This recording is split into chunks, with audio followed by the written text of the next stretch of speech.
Bonjour, bienvenue dans Géopolitis. Au sommaire de cette nouvelle émission, la colère de la rue en Turquie. La Turquie, qui n'avait plus connu pareille mobilisation depuis plus de 10 ans. Des millions de personnes réunies à Istanbul, Ankara ou Izmir. Un mouvement de protestation massif après l'arrestation d'un homme, Ekrem İmamoğlu, maire d'Istanbul et principal opposant de Recep Tayyip Erdogan. Malgré une répression violente, les Turcs n'ont pas hésité à dénoncer publiquement les dérives autoritaires d'un président tout-puissant. Erdogan, 22 ans de règne sans partage sur la Turquie. Une démocratie turque qui vacille dans un pays à la position géographique stratégique, carrefour entre l'Orient et l'Occident, acteur diplomatique de poids sur les dossiers ukrainiens ou syriens.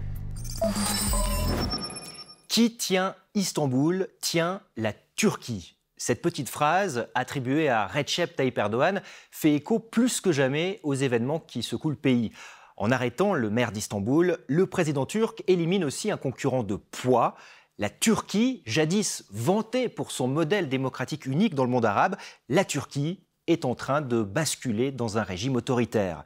Les arrestations d'opposants se multiplient, la répression devient de plus en plus violente. La démocratie turque est-elle arrivée à un tournant? Recep Tayyip Erdogan peut-il se maintenir encore au pouvoir, lui qui rêve d'un 4e mandat de président, alors que la Constitution l'interdit? C'est dans la rue que se joue peut-être une partie de l'avenir de la Turquie. Mélanie Ohayon.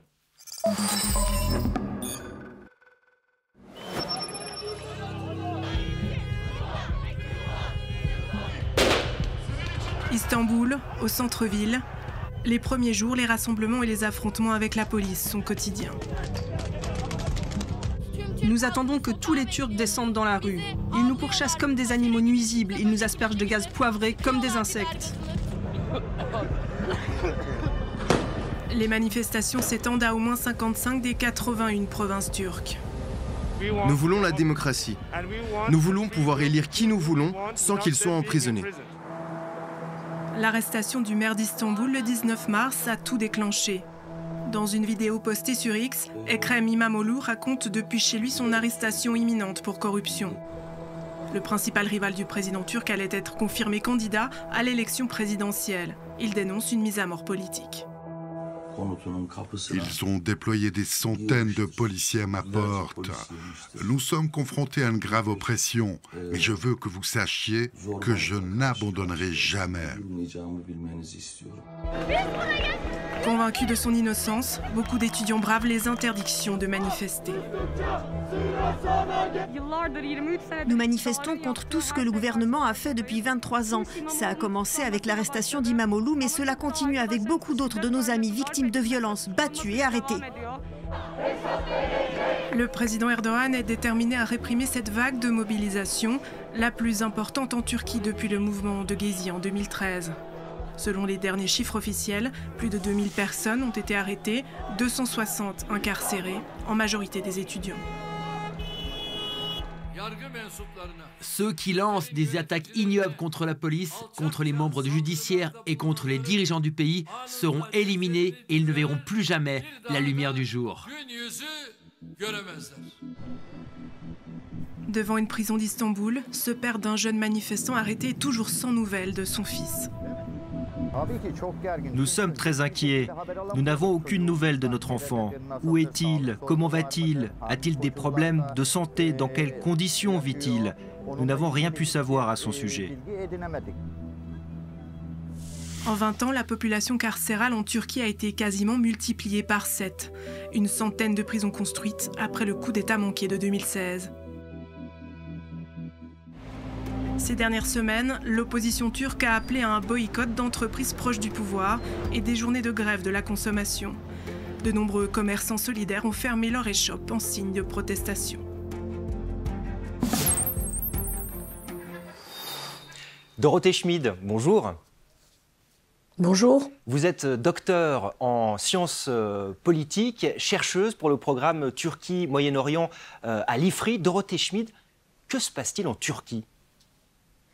La contestation, elle est organisée, je dirais, sur deux plans. D'une part, le parti d'Imamoğlu lui-même, qui est, comme vous l'avez dit, le plus grand parti d'opposition, qui amène d'abord ses militants dans la rue, mais c'est quand même un mouvement de soutien beaucoup plus large parce que le maire a notamment eu beaucoup de politique sociale à Istanbul ces derniers temps. Donc il a fait des choses pour les mères de famille, pour les étudiants, pour les pauvres.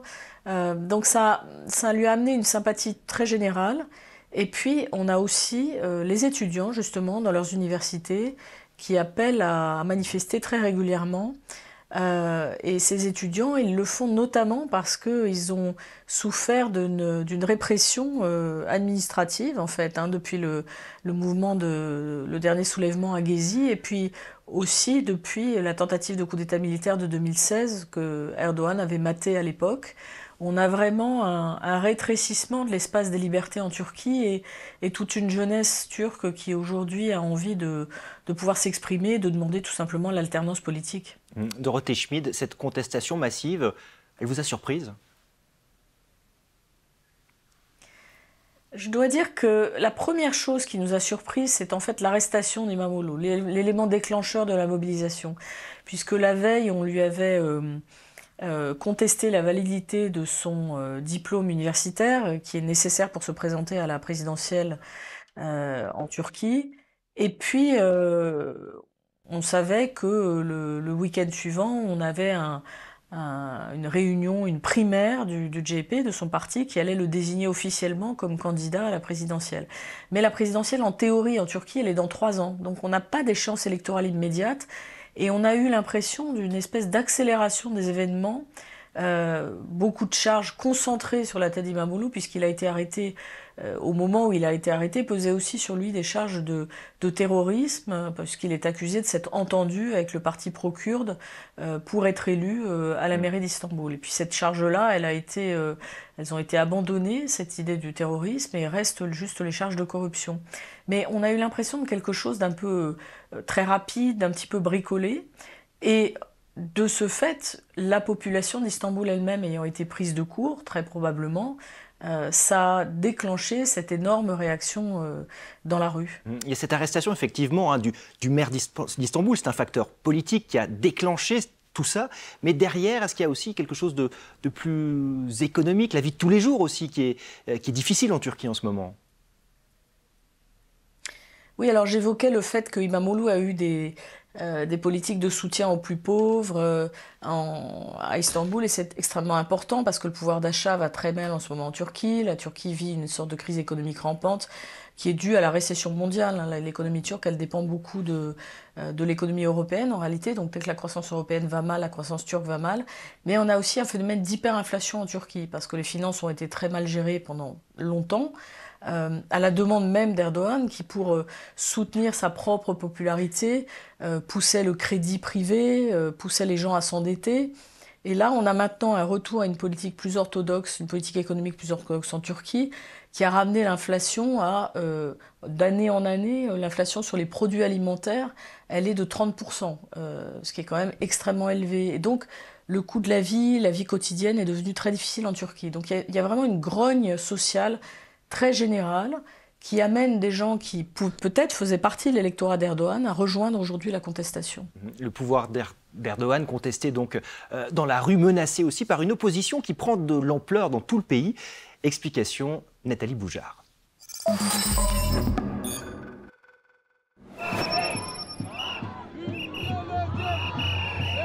Le 29 mars dernier, une marée humaine déferle à Maltepe, district situé sur la rive asiatique d'Istanbul. Des centaines de milliers de personnes ont répondu à l'appel à manifester du CHP, Parti républicain du peuple, créé par Mustafa Kemal Atatürk, le père fondateur de la République turque. Dans la Turquie dont nous rêvons, les candidats à la présidence ne seront pas en prison. Libérez immédiatement Ekrem İmamoğlu. Maire CHP d'Istanbul depuis 2019, Ekrem İmamoğlu a été déchu mi-mars de son diplôme universitaire, condition pour concourir à la présidence du pays, puis accusé de corruption avant d'être arrêté. Une primaire symbolique du CHP l'a investi le jour de son incarcération comme son candidat pour la prochaine élection présidentielle prévue pour 2028. C'est un mouvement populaire d'une importance incroyable dans l'histoire politique mondiale et dans l'histoire politique de la Turquie. Malgré ceux qui poussent Ekrem İmamoğlu vers la prison de Silivri, la nation le rapproche de la résidence présidentielle, le palais de Çankaya. Erdogan semble vouloir se débarrasser de son principal rival. Pourtant, selon la constitution turque, il ne pourrait pas se présenter pour un troisième mandat, à moins d'élections anticipées ou d'une réforme de la Constitution. Pour ce faire, il a besoin d'une majorité qualifiée au Parlement pour modifier la Constitution. Et donc, il essaye de disjoindre le Parti républicain du peuple, le parti de M. İmamoğlu, du parti kurdiste, qui aujourd'hui converge beaucoup sur de nombreux dossiers, pour tenter de capter le vote kurde au sein du Parlement en faveur d'une modification constitutionnelle. L'AKP, parti d'Erdogan, est en perte de vitesse. Il doit former des alliances pour avoir la majorité parlementaire. Le CHP, lui, a gagné des voix entre 2019 et 2024 aux élections municipales, infligeant une défaite cinglante au parti présidentiel. Le CHP dirige désormais près de la moitié des 30 métropoles du pays, dont les 5 plus grandes, Istanbul, Ankara, İzmir, Bursa et Antalya. Dans un climat de tension croissante, le régime se durcit toujours davantage.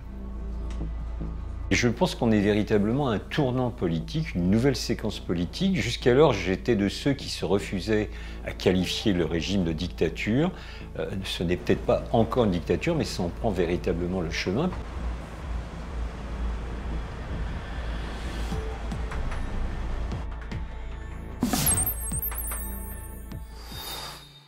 Dorothée Schmid, Recep Tayyip Erdogan dirige le pays, il dirige le parti, il a mis l'armée au pas, maîtrise aussi les médias. Est-ce qu'il peut être renversé finalement, Erdogan ? Donc la question au départ n'était pas de le renverser, c'est tout simplement d'élire quelqu'un d'autre. Simplement, si Erdogan essaie de se débarrasser de tous ces challengers possibles en les mettant en prison, il y a aussi eu des rumeurs de poursuites contre le maire d'Ankara qui pourrait éventuellement être un autre compétiteur. À ce moment-là, oui, la stratégie de l'opposition, elle se déplace dans la rue. Et c'est ce qui est en train de se passer aujourd'hui. Mais c'est quand même une stratégie de résistance pacifique assez créative, assez intéressante, qui mêle des manifestations avec un calendrier de manifestations très régulière qui est publié, avec un mot d'ordre de boycott des entreprises liées au gouvernement, et avec maintenant aussi une pétition pour demander une élection anticipée, une présidentielle anticipée. Le Parti républicain du peuple, donc le parti d'opposition, a tenu sa primaire de façon ouverte, très intelligent aussi, a ouvert à tous les Turcs la possibilité de voter pour celui qui devrait être candidat face à Erdogan, et il a recueilli 15 millions de votes. Donc là maintenant, l'idée c'est de lancer une pétition, on en est déjà à 7 millions de signatures, pour demander une élection anticipée. Donc ce que je veux vous dire par là, c'est qu'on n'est pas pour le moment dans l'idée d'un renversement, on est en train d'essayer d'utiliser tous les moyens légaux pour montrer qu'Erdogan est minoritaire et que si on avait une élection, il est probable qu'il la perdrait et qu'il faudrait que cette élection soit libre. N'empêche, Erdogan a lui aussi une stratégie qui passe par les Kurdes en Turquie. Oui, alors effectivement, pour arriver à maîtriser le paysage politique, Erdogan qui a bien senti que sa base électorale était en train de s'éroder. Les dernières consultations, l'année dernière au municipal, il a subi une défaite, il a perdu les grandes villes de Turquie, il y a des villes très importantes qui sont passées à l'opposition. Et donc il a cette stratégie aujourd'hui qui consiste d'un côté à empêcher le Parti républicain du peuple de s'organiser et de l'autre côté à tendre la main aux Kurdes en espérant que l'électorat kurde va revenir à lui, sachant qu'une bonne partie de l'électorat kurde conservateur a effectivement voté pour l'AKP, pour le parti de Tayyip Erdogan, pendant au moins les 10 premières années de pouvoir de l'AKP. Dans ce contexte-là, est-ce qu'on est peut-être quand même à un tournant pour la démocratie turque ? Oui, c'est ce que disent les manifestants qui se mobilisent dans la rue, c'est qu'effectivement, pendant très longtemps, Erdogan disait que la Turquie était une démocratie et que lui-même était démocrate parce qu'il était élu librement. Et c'était sa définition de la démocratie. Aujourd'hui, il a substitué une nouvelle définition à cette première définition, c'est qu'il dit que la justice doit passer et que ceux qui vont manifester contre ce procès qui est fait à İmamoğlu sont des gens qui veulent faire obstacle à la justice. Alors ça, c'est un discours qu'on entend beaucoup sous d'autres cieux également. Donc on a maintenant, du point de vue des manifestants, l'idée que ces élections qui effectivement étaient considérées comme libres et relativement transparentes en Turquie, même si les campagnes électorales étaient quand même difficiles pour l'opposition, eh bien cet énorme avantage, cet énorme critère démocratique qu'avait la Turquie est en passe de disparaître. Donc ce modèle démocratique turc questionné, on l'a compris en ce moment. La Turquie qui occupe aussi une position géographique stratégique, passerelle entre l'Occident et le Moyen-Orient, acteur diplomatique de poids également, Elzhan Ghenolfi.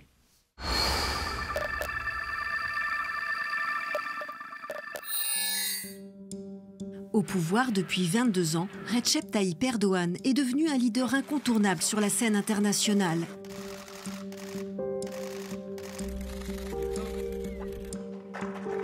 Un leader apprécié par le nouveau locataire de la Maison-Blanche. Le président Erdogan est un de mes amis. Je l'apprécie, je le respecte, je pense qu'il me respecte aussi. La Turquie occupe une place particulière sur l'échiquier international. Membre de l'Alliance de l'Atlantique Nord, l'OTAN, depuis 1952, elle se situe entre deux zones de tension majeures. Un Moyen-Orient en pleine reconfiguration, avec notamment la chute du régime de Bachar al-Assad en Syrie, et le conflit entre l'Ukraine et la Russie, qui ébranle le continent européen.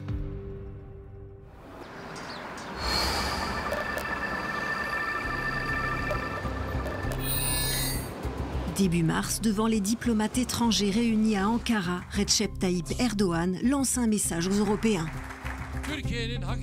Il devient de plus en plus impossible pour une Europe dans laquelle la Turquie n'a pas la place qu'elle mérite de poursuivre son existence en tant qu'acteur mondial. Franchement, la sécurité européenne sans la Turquie est impensable. Face à la crainte d'un désengagement américain sur le continent, la Turquie et sa puissance militaire intéressent en Europe. La Turquie a besoin de l'Europe et l'Europe a besoin de la Turquie, mais elle a besoin d'une Turquie qui assume ses responsabilités au titre de la sécurité européenne, mais qui continue d'être sur son chemin démocratique en respectant les engagements auxquels elle a souscrit. La Turquie est la deuxième armée de l'OTAN en effectif militaire selon les données de l'Alliance, loin derrière les États-Unis, mais devant la Pologne et la France. C'est aussi un pays qui a développé son industrie et ses exportations dans le domaine de la défense. Elle compte parmi ses clients la Pologne, la Roumanie et l'Ukraine. L'entreprise turque qui produit les fameux drones Bayraktar a lancé la construction d'une usine près de Kiev.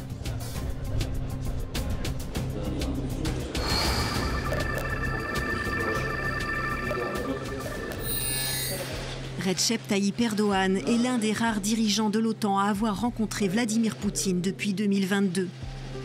Il n'a pas repris les sanctions occidentales contre la Russie, à qui la Turquie achète une part importante de son gaz.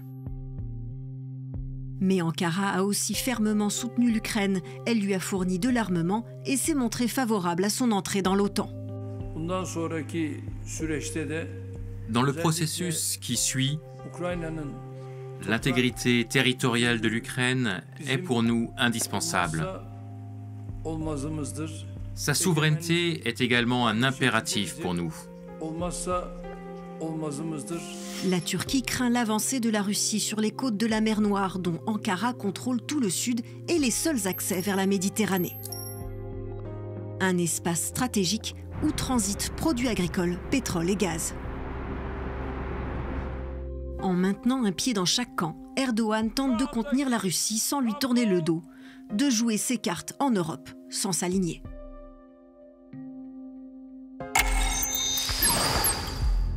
Dorothée Schmid, la diplomatie de la Turquie, c'est un jeu d'équilibriste permanent en fait. La Turquie, elle considère qu'aujourd'hui, elle peut amener les partenaires sur sa propre vision des choses. Et cette vision, c'est une vision qui a toujours un pied d'un côté et un pied de l'autre. Et ça, c'était extrêmement fort, notamment sur la crise russo-ukrainienne, où effectivement, d'un côté, la Turquie a condamné l'intervention russe en Ukraine et a fourni de l'armement à l'Ukraine, mais de l'autre côté, elle a refusé d'appliquer les sanctions sur la Russie et elle a finalement offert une sorte de poumon économique à Vladimir Poutine qui lui a permis de continuer à mener sereinement toutes sortes d'opérations. Et dans le même temps, il y a ces manifestations importantes dans les rues en Turquie et on entend assez peu les chancelleries occidentales. On a vraiment l'impression que l'Europe a besoin de la Turquie d'Erdogan en matière de sécurité en tout cas. Très peu de réactions parce qu'on a compris que la Turquie est un acteur stratégique important en soi, dans son environnement, et effectivement la multiplication des crises au Moyen-Orient rend le terrain particulièrement difficile. L'ouverture des pourparlers de paix entre la Russie et l'Ukraine est quand même encore quelque chose d'extrêmement d'indirect, d'abord sous la conduite de Donald Trump et d'extrêmement chaotique. Donc la Turquie a une position qui est très importante parce qu'elle a la main un peu sur tous ces dossiers et elle essaie de se vendre aujourd'hui comme un contributeur essentiel à la future défense européenne. C'est-à-dire qu'elle a aussi compris que la difficulté transatlantique, le malaise transatlantique, le désir des Européens de se doter d'une défense allait peut-être lui ouvrir des opportunités de partenariat nouvelles. Et on a l'impression que le timing aussi est important. Cette répression, elle se passe à un moment où le contexte international est clairement favorable à Erdogan. Oui, il n'y a pas uniquement une espèce de bienveillance à l'égard d'Erdogan, il y a aussi tout simplement l'impression que finalement les leaders un peu durs, les démocraties libérales sont devenus un modèle tellement répandu dans le monde que c'est très difficile d'aller contre aujourd'hui. Et puis, les Européens, notamment, effectivement, ont très peu réagi, comme vous l'avez dit. Les ministres d'Affaires étrangères, certains ministres ont fait des communiqués, mais ils considèrent qu'ils n'ont rien à dire à ce qui se passe à l'intérieur de la Turquie. Et ça, c'est très intéressant parce que c'est finalement un retour en arrière. Au moment de la guerre froide, c'était comme ça. On considérait que ce qui se passait en Turquie restait en Turquie. Et puis, avec la procédure d'adhésion à l'Union européenne, le rapport s'est politisé et les Européens ont commencé à donner leur avis sur ce qui se passait en Turquie. Aujourd'hui, Erdogan veut revenir au statu quo ante. Il veut absolument être complètement maître à l'intérieur de ses frontières. Donc ça veut dire que l'avenir de la contestation, il dépend vraiment de la motivation des opposants en Turquie et puis du peuple turc qui aujourd'hui manifestement a un besoin de changement, une envie de changement qui semble à mon avis assez majoritaire. Mais des manifestants qui au final sont quand même livrés à eux-mêmes, un peu d'aide qui viendra et de contestation au niveau international. Oui, un désintérêt tout à fait remarquable alors qu'on a des manifestations pro-démocratie qui normalement intéressent beaucoup effectivement, notamment les chancelleries européennes, mais là je crois que l'Europe est trop occupée avec Donald Trump et avec Vladimir Poutine pour pouvoir s'intéresser de très près à ce que fait Erdogan dans son propre pays. Dorothée Schmid, chercheuse à l'IFRI, spécialiste de la Turquie et du Moyen-Orient. Merci d'être passée dans Géopolitis. Merci à vous. Recep Tayyip Erdogan aura connu une ascension politique fulgurante. Maire de la ville d'Istanbul, Premier ministre et depuis 2014, président. À ses débuts, Erdogan et son parti, l'AKP, promettaient d'offrir à la Turquie la démocratie et rêvaient d'Europe. Un décalage saisissant avec la Turquie d'aujourd'hui.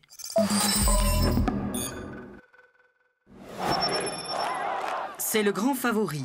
Il est pourtant sous le coup d'une procédure d'interdiction, tandis qu'une récente décision de justice empêche le très populaire Tayyip Erdogan de se présenter aux élections. Mais AKP, le parti Justice et Développement, pourrait recueillir au moins 25% des suffrages. Ils veulent nous détruire, mais ils devront vivre avec nous. Le discours est conservateur et modéré, ainsi le président d'AKP ne manque-t-il pas d'affirmer son engagement pro-européen. Nous voulons adhérer à l'Union européenne afin que notre peuple obtienne les droits et libertés essentielles. À Ankara, aucune des candidates députées d'AKP ne porte le foulard. Tayyip Erdogan rejette catégoriquement l'étiquette de parti islamiste. Notre parti a une vision démocratique et une perspective laïque. Nous ne fondons pas notre politique sur la religion. L'acharnement juridique dont Tayyip Erdogan est l'objet renforce son aura. Ismail, par exemple, a toujours voté pour la mouvance islamiste. À ses yeux, Tayyip Erdogan est un homme exceptionnel. Le plus important pour moi, c'est le caractère de Tayyip Erdogan. Ce n'est pas un voleur, c'est même quelqu'un qui se débarrasse des voleurs. Il soutient les gens qui sont isolés et démunis. Le 3 novembre, la popularité de Tayyip Erdogan et son discours très modéré pourraient séduire bien au-delà de cet électorat traditionnel.